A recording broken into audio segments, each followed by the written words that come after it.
3, 2, 1. Good morning, everyone, and welcome to our Returners Network event this morning.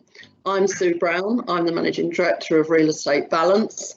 And Becky and Carolyn came to me about this event a couple of months ago, to talk about the fact that we wanted to set up a Returners Network, and we wanted to mark that by doing this event today. And when they started talking to me, I started thinking about the first, what was then Women Returners Network that I did, and realised that I did that when I was pregnant with my first child. My daughter is now 32 and is herself a returner, a parental leave returner. So it shows you how long we've been talking about this. And I think progress has been made, but clearly that's one of the things we're going to be talking about this morning. Now, just a few sort of house rules, really. I'm going to, first of all, introduce the speakers this morning. The event is being chaired by my colleague, Karen Freeb, who is one of the original founder members of Real Estate Balance and is a partner at Bird & Bird. And we're going to hear from three returners themselves: Becky Gardner, who works on Broadgate for British Land, Carolyn Milligan, who's a senior associate at Herbert Smith Freehills and is now the co-chair, one of the co-chairs of our Next Gen committee, and James Reed, who works in the real estate audit department at PwC. So this morning they're going to be talking about their particular experiences. What I'd mention to you all is that following the panel discussion, which is going to be led by Karen and involve Carolyn, Becky and James, Becky will introduce the Returners Network and will then move on to Q&As. So please stay tuned for that section. On Q&As, you'll all need to use the chat function at the top of your screen, and you have the option to submit a question anonymously, but all the questions will be seen by the 5 panel members, just so that you know that. I don't think that's a particular problem. And just to let you know, the event is being recorded, but the only people that will be seen are the speakers. Anyway, I'm going to pass over to Karen. I hope you will enjoy the event. Thanks very much. Thank you very much indeed, Sue. And before we get cracking with our panel questions, I just wanted to do a tiny bit of scene setting about the legal background to shared parental leave. It was actually introduced in this country in 2015, and it allows all parents to share up to 50 weeks of leave, of which up to 37 weeks is eligible for statutory pay. Parents can take this either at different times or be off together during the first year in their child's first year. In 2019, it was estimated that only about 2% of eligible parents took advantage of the scheme. So it's against this background that I'm going to kick off our panel questions. And I'd like to start by asking each of our panelists to give us a little bit of an introduction about themselves, where they work, and what is their own particular experience of parental leave. So if we could start with you, Becky, please. Hi, I'm Becky Gardner. I'm an asset manager at British Land. I work on our Broadgate portfolio, which is our 32-acre campus in the City of London. I've been at British Land for 10 years. I'm also the co-chair of our Women's Network. My first experience of maternity leave was in 2016 when my daughter Isabel was born. She sadly passed away shortly after she was born, so rather than the 12 months I expected to take, I only took 4 months at that point and returned to work on 4 days a week, which is important when we come to discuss that later. I then took another 13 months of maternity leave starting in 2018 when my daughter Ellie was born, and she turned 3 last Monday. Thank you, Rebecca. Obviously, very, very sorry to hear that, and thank you for sharing that with us. So if we could then move on to Carolyn, please. Hi, my name's Carolyn. I'm a lawyer in the real estate team at Herbert Smith Freehills. I've end of last year, returned from my second maternity leave. I took just under a year each time, and I was very fortunate that for the majority of both times my husband was off work as well with me, which I think made a massive difference. It's a lot easier when there's two of you rather than one. And after my first maternity leave, I came back on 4 days a week again. I think that's quite relevant to some of the things we'll be talking about shortly. Thank you, Carolyn. James, over to you. Good morning. Hi, I'm James Reed. I'm a director in PwC's Asset and Wealth Management audit business. Having joined and qualified in our Guernsey office about 15 years ago. I'm married to my wife Orla, who's an interior designer and has her own small business. Our journey with our son Miles, who'll be 2 in April, started 4 or 5 years ago when we were started trying for him, and we were actually just about to then hit the IVF button, and as is often the way, managed to conceive naturally. Miles was born and I took 2 weeks statutory, followed by shared parental leave for another 4 months after that. Orla never really, unfortunately, stopped working, and I was Miles's primary carer for from the age of him being sort of 2 to 6 months, when I then returned back to work full time. Thank you, James. So I'd like to ask each of you, did you actually have a positive experience of returning from parental leave? And what was the biggest reason for this, if so? Becky, if we could start with you on that one, please. Absolutely. I'm going to focus on my second maternity leave because the first one is something very different in terms of returning to work after losing your child. So focusing on the second one, I had a positive experience both times, but I had a really positive experience the second time. I think that was down to my line manager at the time. I think it was down to the support of my colleagues. And I think it was down to probably having a maternity coach, which was something British Land brought in 4 or 5 years ago. So I found my experience very positive. Thank you, Carolyn. I think it's probably a theme that will come across quite a bit, the big factor being a support from line management within your organisation. But let's see what Carolyn has to say about her experience. Was it positive for you? If I'm honest, I found it incredibly difficult coming back to work the first time. Nothing to do with my employer or the people I work with, but entirely down to the fact I just think I'd massively underestimated the reality of juggling family life and a pretty intense job. I think the second, so I've had 2 maternity leaves. On the second time, I think it was a very different experience because I think I appreciated kind of what I was signing myself up to. And also the second time around, my husband's currently not working, so that's made life a lot easier. So some of the challenges of juggling 2 working parents with pretty intense jobs and childcare has been removed, and that's made life a lot easier. Thank you, Carolyn. James, would you like to add to that? Yeah, sure. I mean, for me overall, I did actually have a good experience. I think that one of the key factors for me was that I agreed early and upfront with a few key partners that I would stay in touch with them whilst I was away, and I think that really helped me feel comfortable returning to the business, knowing that others knew about my experience, and actually it meant that they came and approached me and would ask me about my experience when I returned to work, which really helped. And can I ask you again, James, in relation to your line manager in particular, was there anything that he or she did or helped you with that was particularly supportive? And if you could give us a bit more detail around that, that would be helpful.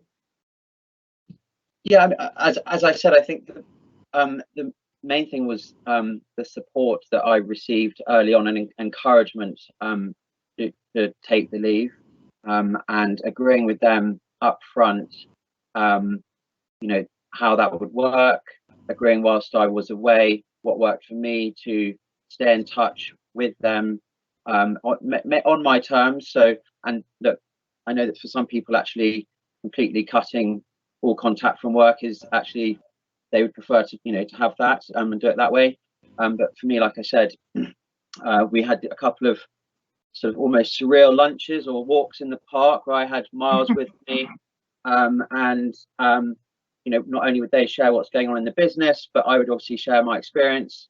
And it really meant that when I got back into the office, that I knew what I was coming back into, and two, not only did they, but other people would come and, you know, ask me for coffees, ask me about my experience, would be understanding of, you know, my being flexible with me, needing to leave work slightly early for bath times. But yeah, it was I was very lucky, I think. Thank you, James. And Becky, is there anything that you would like to highlight there in terms of the support that you got from your own line management?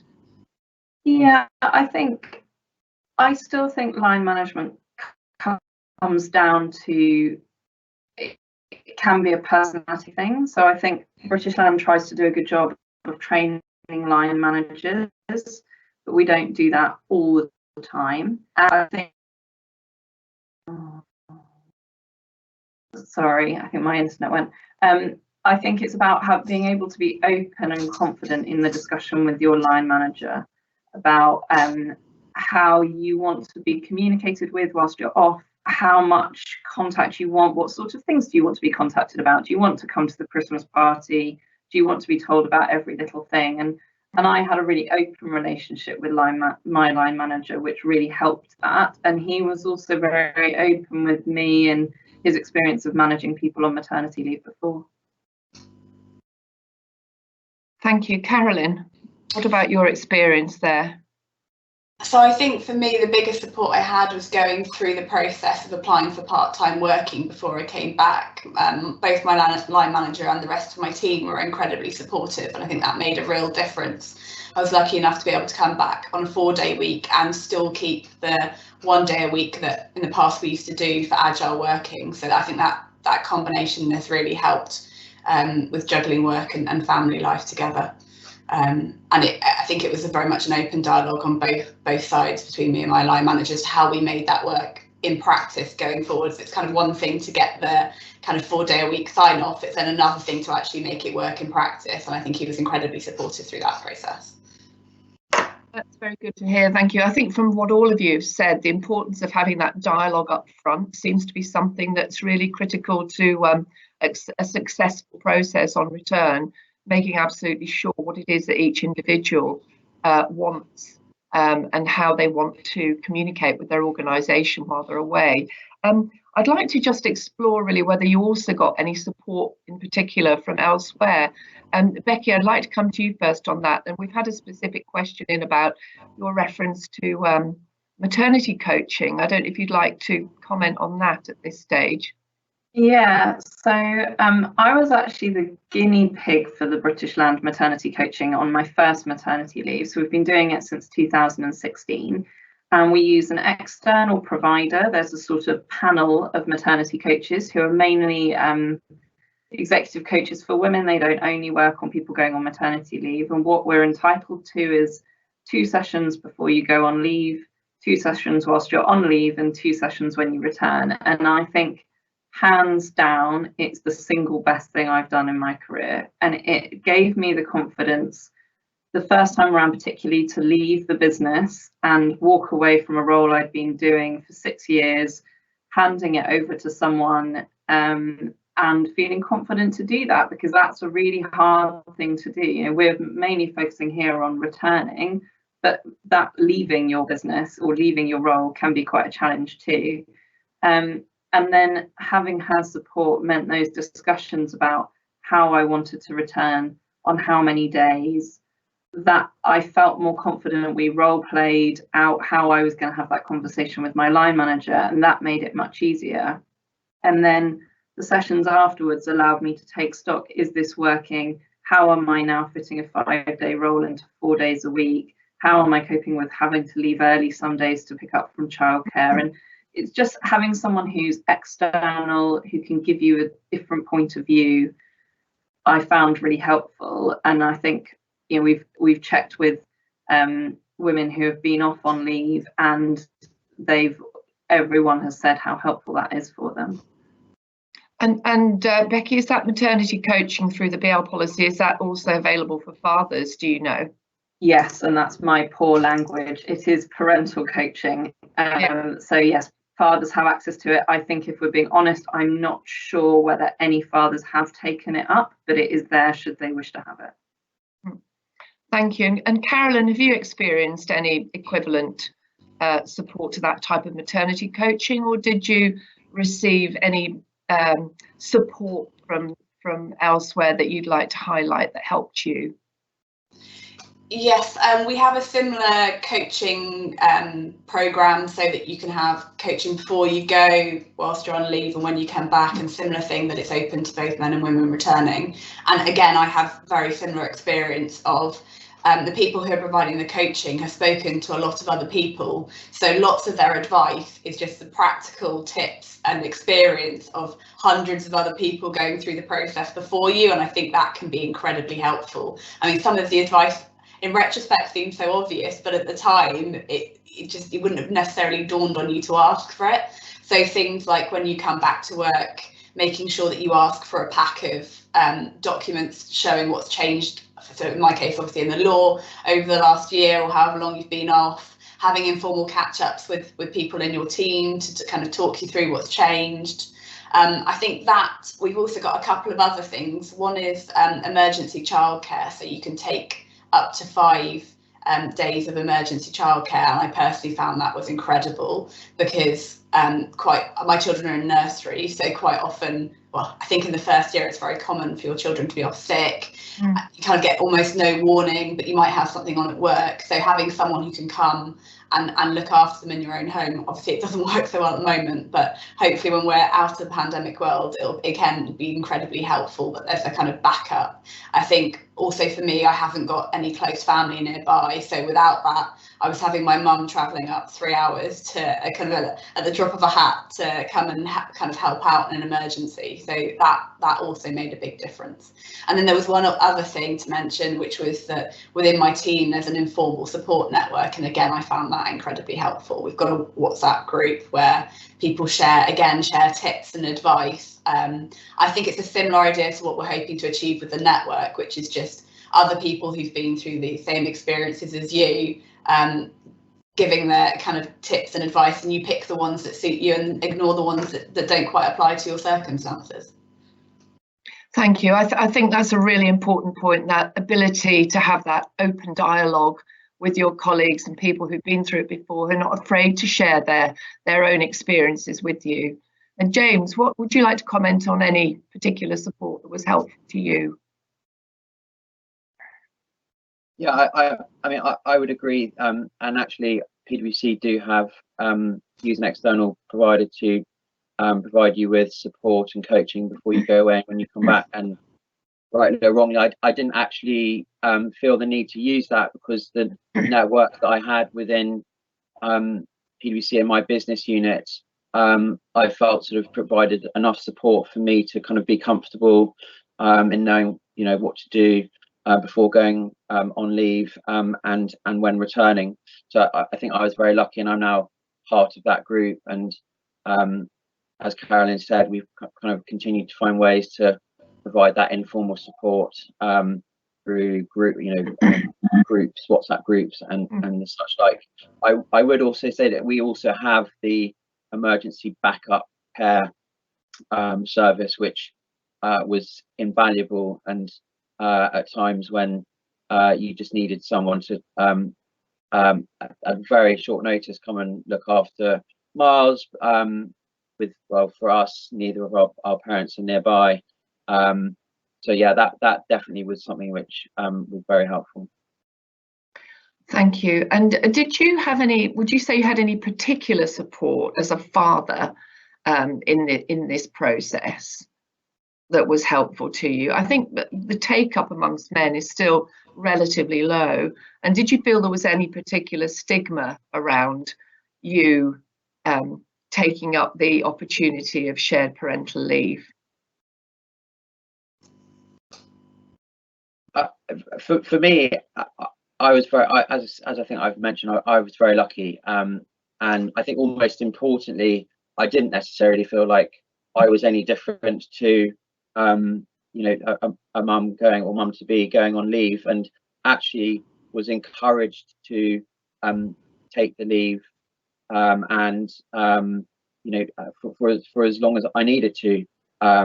Admittedly, I took the most amount of shared parental leave I could. That meant that I was still on full pay. Otherwise, you know, it wouldn't have worked for my wife and I.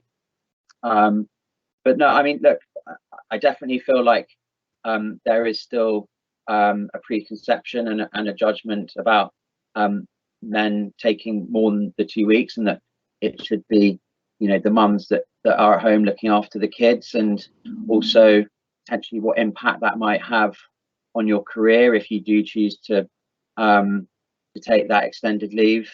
Again, I was a relatively big milestone in my career and did make that decision to take that time out. And actually, for me, I actually think it was good for me to actually have that time away from work, and just to reset and come back fresh. And actually, since having come back, I've been promoted. So, congratulations. And what do you perceive as the biggest barrier for men in particular in terms of taking advantage of the shared parental leave scheme? For me, one of the things I found most difficult was trying to actually navigate my way through the complexities of how shared parental leave worked. I think it is different between different organisations. I know you mentioned what the statutory rights are. Yeah. I was very lucky. I had someone in our HR department who was able to kind of, you know, talk through things confidentially with me, which again, very, very initially having that confidential conversation and being just knowing that I could do that, and get to just understand what the options were that are available to me, I think was really helpful. Although, as I mentioned, I would then encourage people to then go and have that open conversation as soon as possible with you know, line managers or partners. Yeah, thank you, James. Becky, would you like to add to that? Yes, I just wanted to pick up on the financial aspect that James has talked about, and I think what we felt a couple of years ago, the biggest barrier to entry for men taking shared parental leave was financial, but also cultural, but the two go hand in hand. So if men feel that financially they are unable to take leave because they drop down to the statutory pay of about £140 a week, then they won't take it, and therefore future fathers also won't take it because they've never seen anyone else do it too. You know, it's the same thing. They've not seen other people pave that way for them. And I just thought it's worth mentioning that we brought in equal pay 4 years ago for men and women taking parental leave. So now men and women can both take 6 months of full pay in the first year of their child's life. And since we did that, we've now had 22 men at British Land take parental leave, which is 60% of the eligible fathers, which when you compare it to that 2% stat you said at the beginning, makes a huge difference. And before we introduced it, we'd had one person who took shared parental leave. And I think if you spoke to him, the honest reason he took it is he's married to a Swede, and in Sweden it was the norm, and therefore that's what they wanted to do, but they took a big financial hit. And so I think the government, there's very little the government are going to do, but if companies really want to encourage more men to take leave, the only way to do that is to improve the pay that men are able to get and make it transparent, so that James isn't having to delve in the weeds of an HR policy document or sneak around trying to have a quiet meeting with someone to see what he's entitled to. But that culturally made a huge difference at British Land. Those are great comments. Thank you very much. Carolyn, do you have any observations there? Yeah, I think it's just to reiterate what Becky said. We've had a similar experience that once you start offering paid leave and one or two men take it, then next thing you know, it's snowballed, and our team's gone from having very few people taking it to it becoming the norm, so that most fathers are looking to take it because it's completely acceptable and it's not unusual. Okay, James. I think I was just going to add that it's interesting listening to Becky and the concept of both parent, mum and dad taking that full 6 months together. Potentially in my head, the justification for taking the shared parental leave was that Orla was going back to work very quickly, and therefore it made sense that I was taking that time off to be the primary carer, and that therefore, my PwC would be more understanding. But again, I don't think that's probably necessarily right. But again, it's sort of interesting that was potentially a barrier in my head. And there's nothing wrong. It would have been amazing if Orla was taking that 6 months off with me and we both looked after Miles together. Indeed. Now we haven't just moving on. We haven't yet referred to the pandemic, but obviously we can't have a webinar without referring to it, albeit briefly. And I'd like to hop back to Carolyn here, because Carolyn, you've returned from your latest period of leave during the pandemic and into a virtual working world. How has this been different for you, do you think? And how should companies support the way, change or modify the way they support returners in these circumstances? Thanks, Karen. I think there's a few things to say on that. I think the first is, as everyone will have noticed, there's no commute, and that obviously makes a lot of difference when it comes to just managing the logistical difficulties of having a child. But in the past, we were already doing 1 day a week from home, but hopefully post-pandemic, we'll all be doing 60% of our time in the office, 40% from home. So that's going to, I think, make a big difference in terms of helping both parents have a bit more flexibility around and balancing work and family life. I think the other thing which I found, which was, I guess, unexpected, was actually whilst I was on maternity leave, I felt a lot better connected than I had on my first leave, because everyone else was in the same situation as me. So all our what would have been in-person events, which I would have attempted to come to but might have found difficult, were suddenly online, which is infinitely easier for you to kind of pop in and say hi to everyone. People were kind of much happier, or it was more normal to just have a virtual coffee with people. So I felt a lot more connected during my leave than I had necessarily the first time round. And I think the third positive of it, and then I'll go on to the negatives because there are definitely some, was that I think the pandemic's basically broken down barriers between work and family life. And so overall, I think everyone within our team has a lot more empathy for what's going on behind the scenes of each employee. We've all got responsibilities, whether that's children or whether that's caring for someone else. There's always something else that's part of your life that kind of clashes with your work. And I think the fact that people are actually seeing that, they're seeing the dog running back in the background, or in my case, naked children running in. I think it gives people an idea of the kind of reality, and that used to be sort of not acceptable, and now it's unavoidable, and I think that's really helped. I think there are probably a couple of things that I think are negatives. I think the first is it's very hard to tell if someone's struggling when we're all working remotely, and I think the instances of mental health issues, whether you're returning to work or whether you've been at work throughout the pandemic, are infinitely higher than they've ever been in the past. And I think one of the things our team have started doing is to have, as much as possible, have our conversations over video call rather than by phone call, so that you can at least gauge other people's reactions and check in and see how they're doing.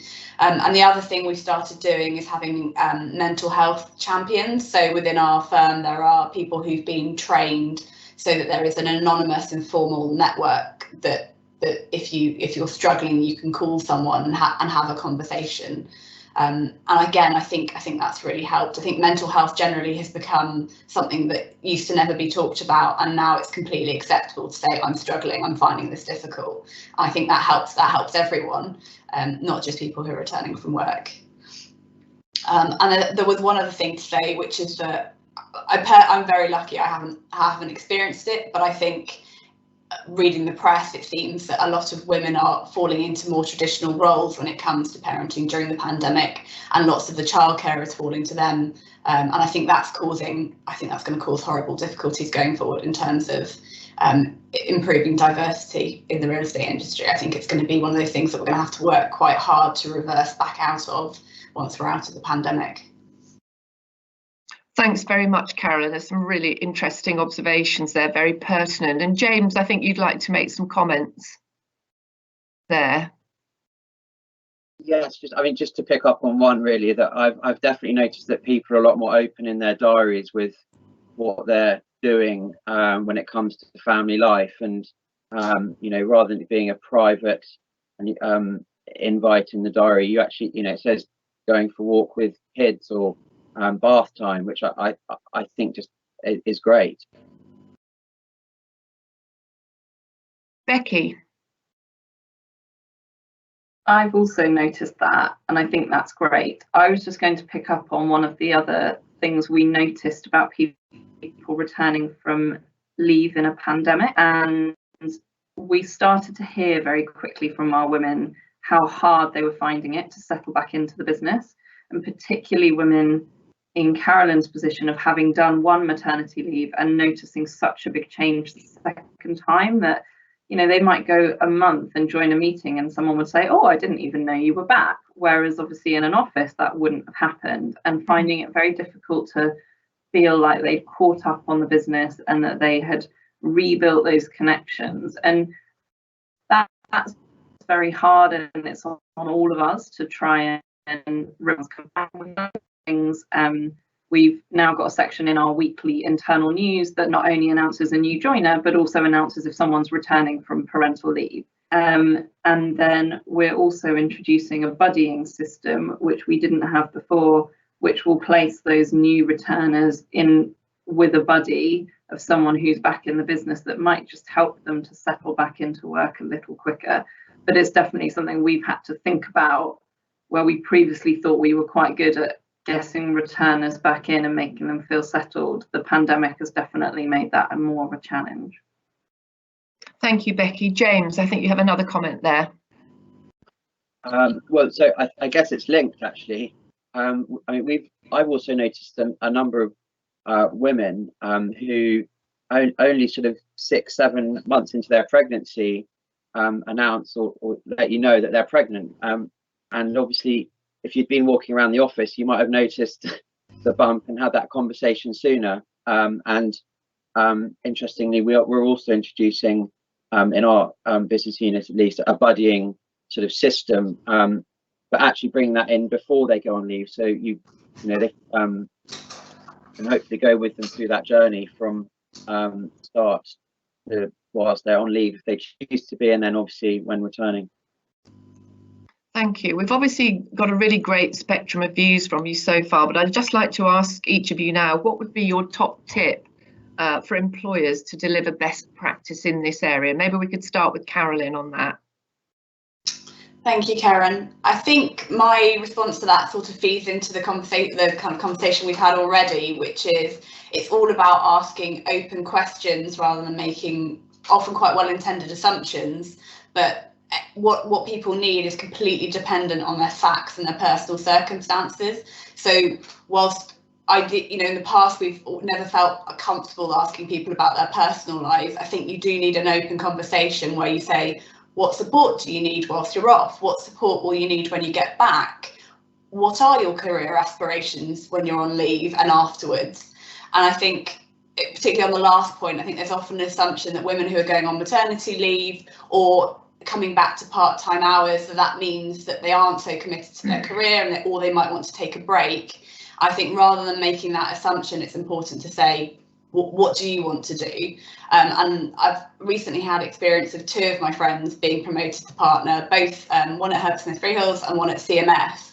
And I think whilst they're on maternity leave, and whilst I think that was probably incredibly difficult for them, I don't underestimate how difficult it would have been. I think it's a really positive signal that they were given the choice as to whether they wanted to do it whilst they're on leave or whether they wanted to wait a year until they're back and do it then.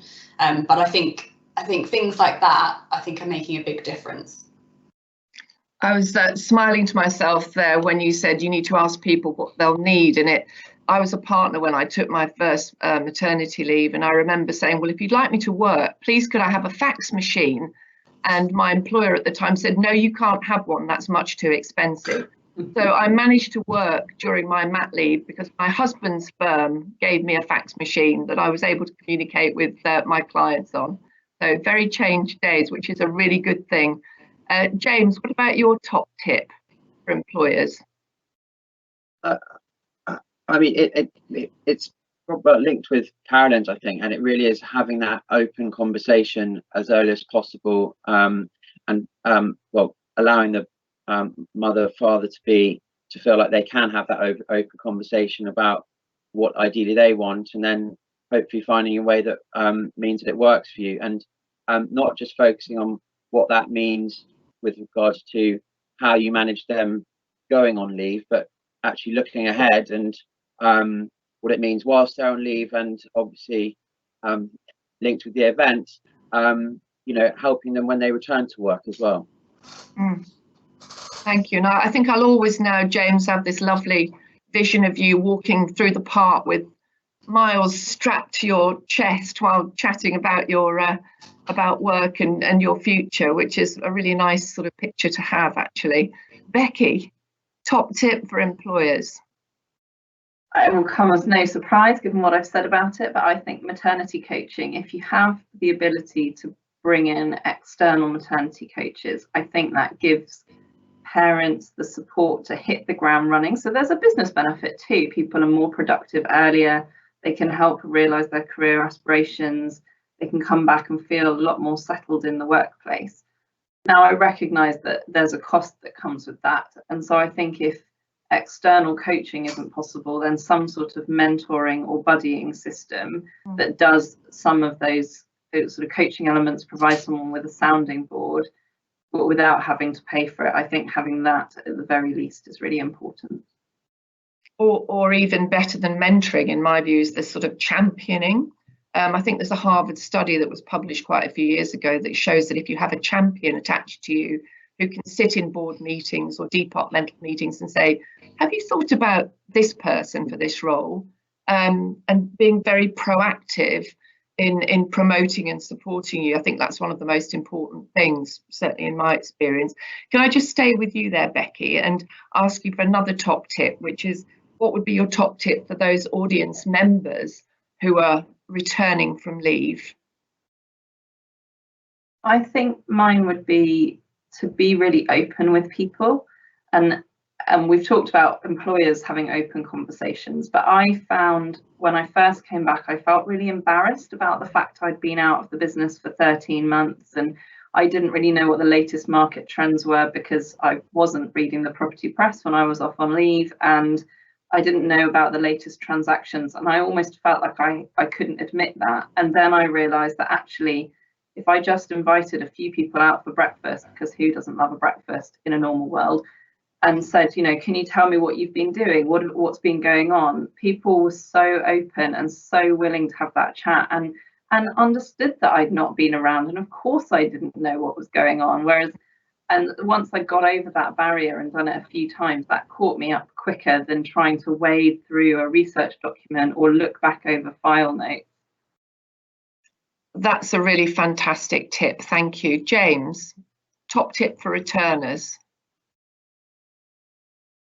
So I think linked with that, and I mentioned it early on, and you picked up on it, Karen.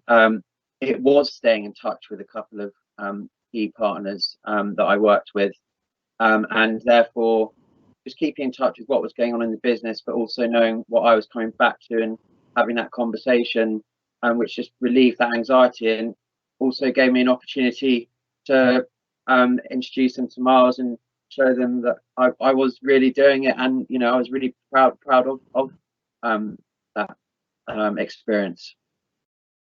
Thank you. Carolyn, what about you? What would you suggest? I think for me it was before I went back having a game plan as to how I saw it working in practice once I was back. So I had a conversation with my husband about which days of the week each of us is going to be responsible for picking up our children, what happens when they're sick, who's going to be the sort of front person for that in terms of picking them up. And I think having had that kind of open conversation between me and my husband, I could then have that open conversation, and he could too, with his employer, to say, this is how we see it working. There will always be circumstances where it doesn't go according to plan, but these are going to be the pinch points in my day where life might get tricky. You know, I might not be able to do a call at 5, but I probably can do one at 8, that sort of thing. And I think, yeah, that really helped. And I think I was really lucky that my line manager's got 3 small children, so I think he probably had a better understanding than I did as to the reality of what it was going to be like. And I think when I was sort of like, here's plan A, he was like, well, you probably need to work out plan B, C and D to make sure this actually, you know, you've got a backup plan. And I think he was incredibly supportive, because I think quite often in the first year I was sick, my children were sick, we were things never quite went according to plan. I think that's part of the reason I found it difficult, and that got better over time. And I think second time round it was a lot easier, because I knew what to expect, and I had a lot of support in coming back. Becky. I was just going to pick up on something Carolyn said that I don't think we've talked about, which is your childcare arrangements.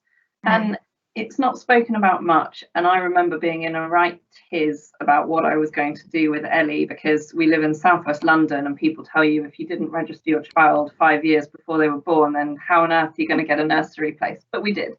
But I think choosing your childcare wisely and having people who are looking after your child that you totally trust, that you know your children are happy, that you know that there's a backup plan in place, and that may not always be parents, it may be other people or these emergency childcare days.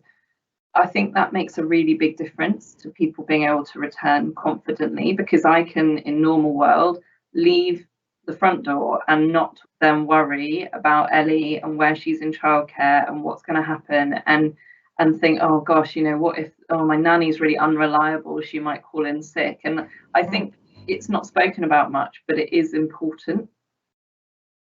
It is very important. And I think what I would just add to that is that, you know, be equally confident when you're not happy with the childcare arrangements that you put in place. If they're in your gut, it just doesn't feel right, then don't think, oh, the hassle of trying something else and getting everything else in place was just too much, I'll stick with what I've got. Don't do that.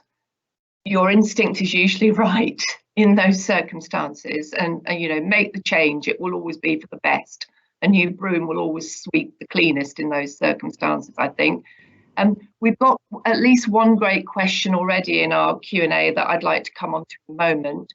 And something I'd just like you all to think about when we come on to the Q&A is also something that Becky touched on a moment ago, is when you're leaving, and a lot of people being afraid of what's going to happen to their work when they leave, and how they approach that, and how you make sure that you've still got, you know, a good business to come back to, or your clients to come back to. But that's just something to get everyone thinking about that as well. So we'll come on to Q&A in a moment, so please think about what you'd like to ask. But I'm going to hand over to Becky now for a few minutes to launch about, speak about the very exciting launch of the Parental Returners Network. Thank you, Karen.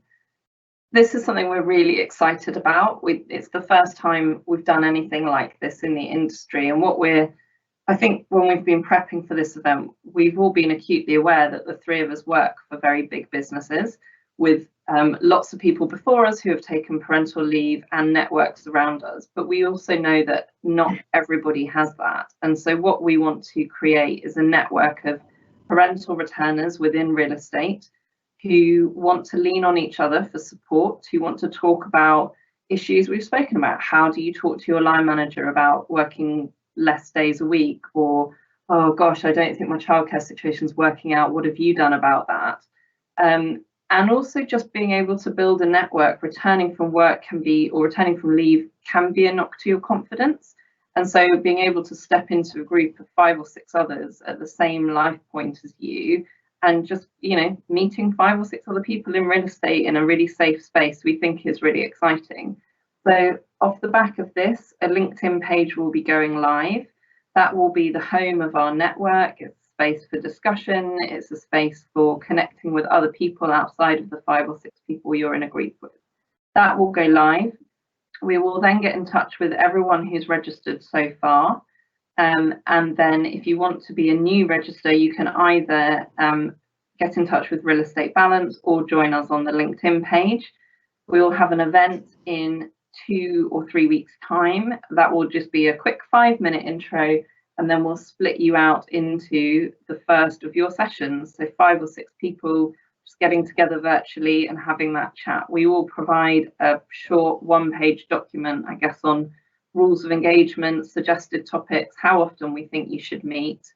And within that group, we'd look for one person to take on the chairing role of that group, so that we're not then responsible for your future admin, up to the group to meet, and we'd look to check back in maybe 6 months' time and see how people are getting on. So in the meantime, you can always contact myself, Carolyn or James through LinkedIn or through Real Estate Balance if you get in touch with the email address there.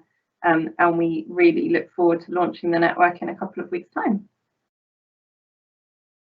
Thank you, Becky. That sounds amazing. And as you said, a first for the industry. And I'd encourage as many of you as possible to join and let your peers know about it, because I think it will be a great thing in moving this forward and hopefully encouraging more people to take up the opportunity of shared paternal leave. Now let's move on to our Q&A.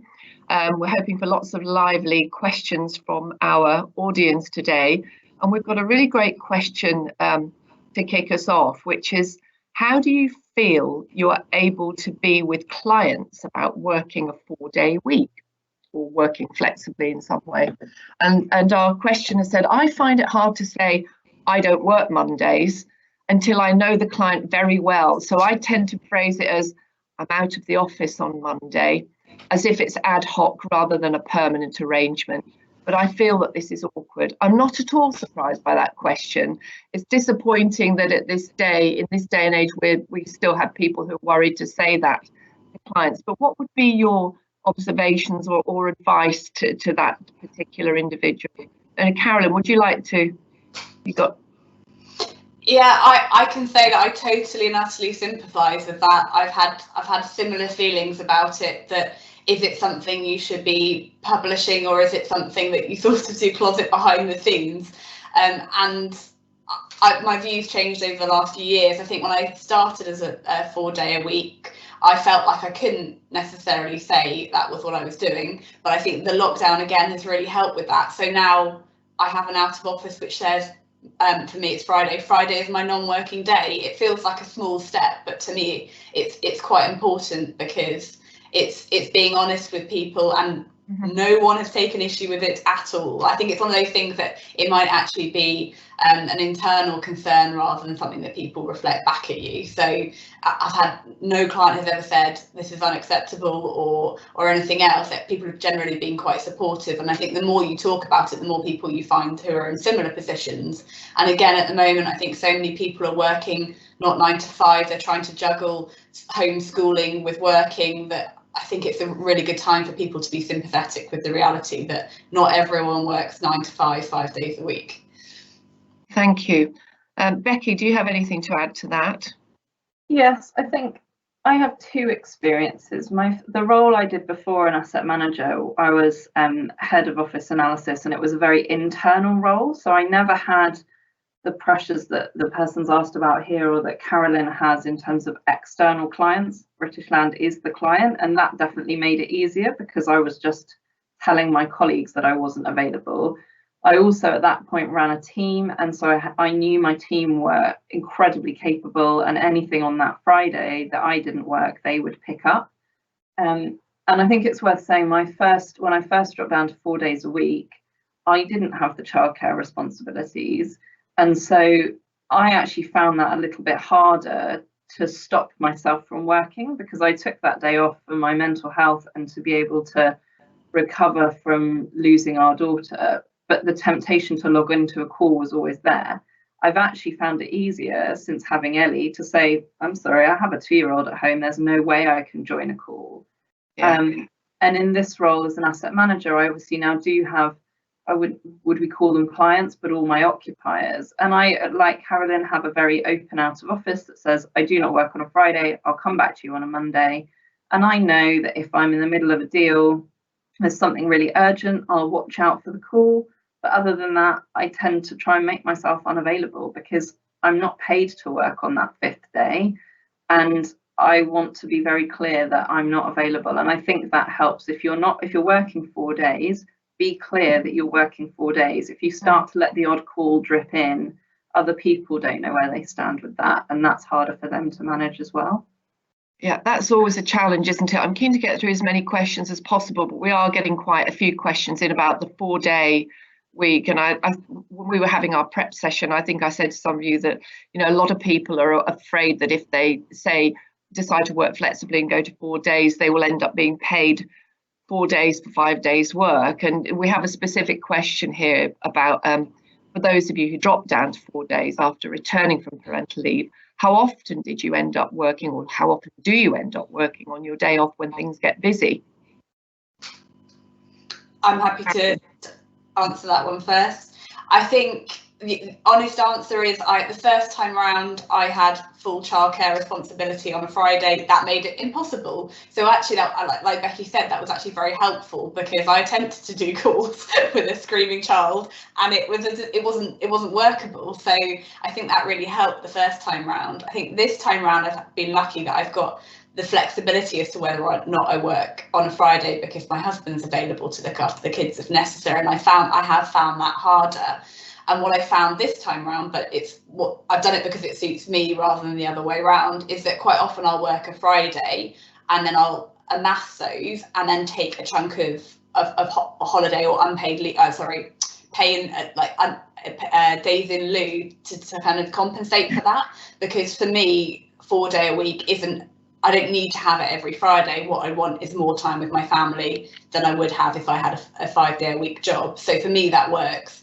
But I think you have to be very careful because it is a slippery slope, and I think you have to set your own boundaries as to what does and doesn't work for you. And yes, if you're not careful, you will end up working 5 days a week, possibly even 6, and still only being paid for 4. So I have sympathy. It's incredibly difficult and something you have to work with your line manager to continue to manage. It's not something you can fix once off. Every time you work with someone new, you have to begin that process again. Great, thank you. Does anyone else, James or Becky, would you like to comment on that at all or explore that further before we move on to another question? We have had an observation that there are benefits, obviously, of having a relatively large company supporting working parents, and those benefits are significant. I mean, Becky, you made reference to BL and those fantastic policies that they've introduced, but clearly I'm sure it will be more difficult for people in smaller companies to get the equivalent benefits. But I don't think necessarily any of you would be able to expand on that. It's just something that is an issue, I think, for people working in smaller companies. Becky, would you like to comment on that? Yeah, I was just going to give what happened to us personally. So when my daughter Ellie was born, my husband had just started a new job. He worked for a company that was only 25 or 30 people. And his plan when Isabel was born was that he was going to take 3 months shared parental leave after my 9 months mat leave. Obviously, that didn't happen. And I think my observation about small businesses is that whilst there are undoubtedly a lot of challenges because there aren't a lot of heads around to cover roles left, right and centre, there is also the ability to be more bespoke and have a really open conversation. So what my husband ended up doing was in January and February, so as Ellie was 11 and 12 months old, he worked 3 days a week and took 2 days a week off to be with us, and he just took that as unpaid leave. But that only came out of a long conversation with his boss, who was the CEO of the company, that taking 3 months off wasn't going to work for them, wasn't going to work for the role he did. And so whilst it wasn't as great as me being able to go back to work, it was a real halfway house. And I think because it was a small business, they were able to do that. Whereas big businesses can't have individual arrangements for all different people setting precedents. So I appreciate there's a lot that's harder about it, but I think it does enable you to maybe be more open, bespoke something for each parent going off. And then I think I would urge them to, you know, promoting our network, urge them to look outside of the company for support. If it's the first person that's gone on parental leave within the company, help them find support outside of the company as well. Thank you. And perhaps just one further question, which is, maybe I'd like to address this to James first. What advice would you give, James, to people in terms of effectively stepping away from their work for a few months? How difficult was that for you? And what were the things that made it easier for you to come back? Was there ever a point at which you were concerned about what your workload would be like when you returned to work? Or were you made comfortable about that? Sure. So I think the main thing for me was clearly handing over responsibility for my various clients to specific people, and also drawing a line in the sand with regards to the date that I was off from. I think for mums as well, quite often when they're going to go on leave before, you know, giving birth, that can drag, and they'll allow a buffer. I think for me it was really important that I set the date, and I stuck to that date, so everyone knew that from that date I was then uncontactable. And then, I mean, I guess, like I said, with regards to returning to work, due to the fact that I kept in touch with a couple of the key partners that I work with, I was able to help, I guess, manage, you know, what I was coming back to, and again had that open conversation around you know, what was feasible for me with regards to working hours, but you know, coming back to the sort of the childcare point, we actually did have an issue in the first couple of weeks, and we really struggled to make it work, but again had that conversation with my employer, used the backup emergency care, and actually then found a solution that worked really well, and you know, that really helped. Okay, thank you. We're going to need to wrap up in a couple of minutes. Carolyn, Becky, is there anything further, or indeed James, that you'd like to add to finish on today? I think nothing further than me, just to say that, as Becky said, we're really hoping that the network is going to provide a support network for people who either don't have it within their organisation or want to build an external network to provide support too. So yeah, please do sign up. It's open to, like everything on here, it's open to both men and women who are returning from work. That's fantastic. Thank you, all of you, Carolyn, James and Becky, very much. I mean, the recording of our session will be made available to you.